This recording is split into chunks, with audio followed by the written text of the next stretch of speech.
তবু বেঁচে আছি। গেরস্ত বাড়ির মোরগটার মতন বন্দি দশা আমার।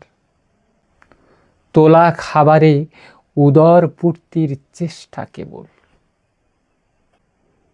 যুদ্ধে যেতে হবে আমাকে, দেশ দুর্দশায়, তার জন্যে নয়, গেরস্তের অযাচিত কল্যাণে। ন্যায় অন্যায় বোধের মনটায় তালা দিতেই হয়। ভালো মন্দ বলে নিজের কিছুই থাকে না। তবু বেঁচে আছি এক বুক আশা নিয়ে।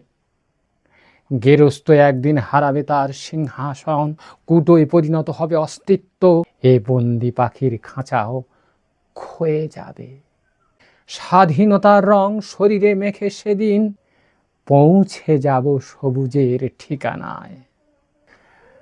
আমি জানি দিন ফুরোয় নতুন দিনের বার্তা দিয়ে।